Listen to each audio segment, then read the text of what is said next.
वीज आपल्या आयुष्याचा इतका अविभाज्य भाग आहे की आपण त्याशिवाय जगण्याचा विचारही करू शकत नाही. पण याच सोयीसोबत एक मोठा धोकाही असतो. चला, आज आपण विजेच्या सुरक्षेशी संबंधित काही असे सोपे नियम पाहूया जे खरं तर आपला जीव वाचवू शकतात. विचार करा, ही शक्ती आपल्या आजूबाजूला सतत आहे, अदृश्य पण प्रचंड ताकदवान. आपण तिला इतकं गृहीत धरतो की तिच्या धोक्याबद्दल कधी विचारच करत नाही. मग प्रश्न हा आहे की आपण या अदृश्य शक्तीचा खरोखरच आदर करतो का? ह्याच प्रश्नाचं उत्तर आज शोधूया. सुरुवात करूया आपल्या सगळ्यात सुरक्षित जागेपासून, म्हणजे आपलं घर. पण गंमत अशी आहे की आपण जिथे सगळ्यात जास्त सेफ फील करतो तिथेच विजेचे अपघात सगळ्यात जास्त होतात. का? कारण आपली थोडीशी निष्काळजी. आता बघा, या गोष्टी आपल्याला अगदी रोजच्या वाटतात.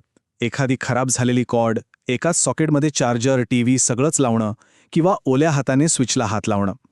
वाटतं की काय होतंय याने, पण खरं सांगायचं तर याच छोट्या छोट्या चुका मोठ्या अपघातांचं कारण बनतात. आणि हो, अनेकांना वाटतं की वायर तुटली तर त्यावर टेप लावला की काम झालं. पण नाही, असं अजिबात नाही. टेप लावल्याने फक्त तो धोका डोळ्यांना दिसत नाही, पण तो तिथेच असतो. वीज त्या टेपमधून सहज आरपार जाऊ शकते. त्यामुळे एकच उपाय आहे, ती वायर बदला किंवा चांगल्या इलेक्ट्रिशियनकडून दुरुस्त करून घ्या. आता मनात येईल की हे नियम कुठून आले. हे काही उगाच सांगितलेले नाहीत. ही अधिकृत सुरक्षा मार्गदर्शक तत्त्व आहेत जी खास कुटुंबांना सुरक्षित ठेवण्यासाठी बनवली आहेत. त्यामुळे याकडे लक्ष देणं खूप गरजेचं आहे. चला, आता घरातून बाहेर पडूया, कारण बाहेरचं जग हे जास्त अनियंत्रित असतं आणि तिथले विजेचे धोके हे वेगळे आणि खरं सांगायचं तर जास्त गंभीर असू शकतात. घराबाहेर एक साधा, सोपा पण सगळ्यात महत्त्वाचा नियम लक्षात ठेवायचा. वर पहा, आजूबाजूला पहा. तुम्ही खेळत असाल, काम करत असाल, काहीही, फक्त एक क्षण थांबा, वर बघा, आजूबाजूला बघा. कुठे पॉवर लाईन्स तर नाहीत ना, हे नक्की तपासा. जसं की पतंग उडवताना आपला मांजा त्या तारेत अडकू शकतो, किंवा मुलं झाडावर चढतात पण त्या झाडाच्या फांद्यांमधून एखादी वायर गेली असेल तर. सबस्टेशनच्या जवळ तर अजिबात जायचं नाही. आत पडलेला बॉल काढण्याचा विचारही करायचा नाही. आणि हो, अंगणात काही खणायचं असेल तर आधी डायल बिफोर यू डिग ला फोन करून विचारा, कारण जमिनीखाली सुद्धा तारा असू शकतात. हा आकडा हा डोक्यात अगदी फिट बसवा. 10 मीटर. जर कुठे विजेची तार तुटून खाली पडलेली दिसली तर तिच्यापासून कमीत कमी 10 मीटर लांब राहायचं. यापेक्षा जवळ जाणं म्हणजे अक्षरशः मृत्यूला आमंत्रण देण्यासारखं आहे. पण 10 मीटर म्हणजे नक्की किती? अंदाज कसा लावणार? सोपी आयडिया आहे. विचार करा, आपल्या मध्यम आकाराच्या साधारण 2.5 गाड्या एकामागे एक उभ्या आहेत, तेवढं अंतर.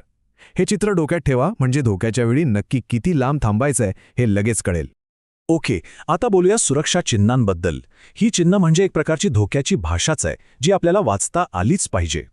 आपण अनेकदा वॉर्निंग आणि डेंजर हे शब्द बघतो, म्हणजे चेतावणी आणि धोका. यात फरक काय? सोपा आहे. वॉर्निंग म्हणजे सावधान, इथे इजा होऊ शकते. पण डेंजर म्हणजे थांबा, पुढे जीवघेणा धोका आहे. म्हणजे डेंजर दिसलं की तिथे दुर्लक्ष करून चालणारच नाही. हे मी नाही सांगत, हे सुरक्षा नियम सांगतात. धोका किंवा डेंजर हा शब्द फक्त अशाच परिस्थितीसाठी वापरला जातो जिथे जीवावर बेतण्याची शक्यता असते.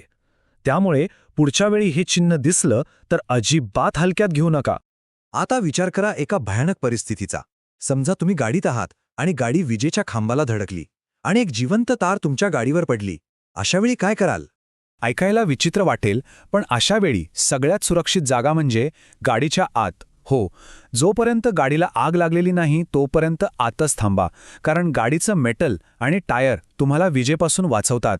बाहेर पडायची घाई केली तर जास्त धोका आहे. शांत रहा आणि मदतीसाठी कॉल करा. पण जर गाडीला आग लागली तर? मग तर बाहेर पडावंच लागेल. मग काय, अशावेळी स्वतःचा जीव कसा वाचवायचा? ह्यासाठी एक खास पद्धत आहे. नीट ऐका. सगळ्यात महत्त्वाचं, गाडीचा भाग आणि जमीन या दोन्हींना एकाच वेळी स्पर्श करायचा नाही. दरवाजा उघडून दोन्ही पाय एकत्र जुळवून गाडीच्या बाहेर उडी मारायची आणि खाली उतरल्यावर चालायचं नाही. दोन्ही पाय एकत्र ठेवून कांगारूसारख्या छोट्या छोट्या उड्या मारत किंवा पाय घासत गाडीपासून किमान 10 मीटर लांब जायचं.